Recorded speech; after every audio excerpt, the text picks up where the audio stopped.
अस्सलाम वालेकुम dear students. I hope आप सब लोग खैरियत से होंगे। इस लेक्चर के अंदर हम लोग डिस्कस करेंगे अ नाइट इन जून, जो कि basically book 4 new Oxford modern English की बुक 4 का एक लेक्चर है, एक टॉपिक है या एक यूनिट है। बेसिकली ये पोइम है और विलियम वर्ड्सवर्थ ने ये पोइम लिखी है। इसको हम लोग देख लेते हैं, इसकी समरी को, और बेसिकली ये पोइट क्या कहना चाह रहे हैं। The sun has long been set, मतलब रात हो चुकी है, सूरज जो है वो थम चुका है, वो ख़त्म हो चुका है। The stars are out by twos and threes, मतलब जो स्टार्स हैं, सितारे जो हैं वो बाहर आ चुके हैं। The little birds are peeping yet, मतलब लिटिल बर्ड्स जो हैं वो अभी भी थोड़ा थोड़ा जो है वो कह सकते हैं आपके विसल कर रहे हैं, सिंग कर रहे हैं। Among the bushes and the trees, मतलब जो झाड़ियां हैं उसके अंदर। There is a cuckoo, cuckoo एक बर्ड है। And one or two thrushes, thrushes भी एक बर्ड होता है, एक टाइप है बर्ड की, ठीक है। और and a for of wind that rashes, दूर से कहीं से हवा आ रही है, ठीक है, बहुत तेजी से। And a sound of water that gushes, ठीक है। तो जो विंड है वो बहुत तेजी से आ रही है, पानी की जो आवाज़ है वो बड़े ही ज़ोरदार तरीके से अपना जो है असर दिखा रही है।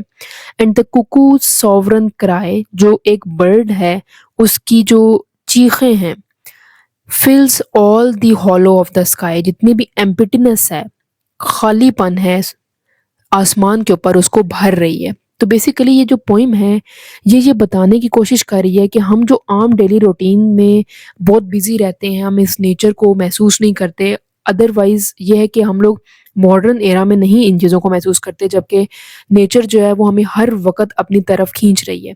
वो अपने आसार हमें दिखा रही है कि रात होती है तो क्या क्या होता है, ठीक है, नेचर के अंदर, नेचर के ऊपर, मतलब आसमान जो है वो भर जाता है सितारों से। और बेसिकली नेचर हमें अपनी तरफ बुला रही होती है, लेकिन हम फिर भी अपनी बिजी रूटीन में से, अपनी स्केड्यूल में से कुछ वक्त नेचर को नहीं देते, जबकि नेचर इतनी खूबसूरत है, ठीक है। और जबकि बाकी प्लांट्स, बाकी एनिमल्स और जो बर्ड्स हैं वो इंजॉय करते हैं, ठीक है जी। How are the stars appears in the sky, मतलब वो टूज और थ्री के करीब। Have the birds stop their singing, not not yet. Where are the little birds, मतलब वो ज़्यादा झाड़ियों के अंदर हैं। What sounds can be heard, मतलब के पानी की और विंड की आवाज़ जो है। वट फिल्स द स्काई, जो बर्ड है उसकी सॉवरन क्राई, जो एब्सोलूट और जो रूलर होता है उसकी जो आवाज़ है वो भरी हुई है आसमान के ऊपर, ठीक है। तो एक तरीका ये भी है कि नेचर अपना होने का एहसास दिलाती है जब वो बहुत सॉवरन तरीके से, सॉवरन का मतलब होता है absolute, absolute ruler, absolute authority. जब वो एब्सोलूट क्राई जो है वो शोर मचाती है पूरे आसमान पे, तो हमें उस चीज़ का एहसास नहीं होता, क्योंकि हम इतना मसरूफ़ होते हैं, हम नेचर की तरफ नहीं जा सकते, जबकि नेचर जो है वो हमें कॉल देती है, ठीक है। तो इसका ये एक भी जो है इंटरप्रिटेशन हो सकती है। So that's all from my side. If you have any queries you can ask me in the comment section. Please like, subscribe and share my channel. Keep supporting. Thank you so much for watching.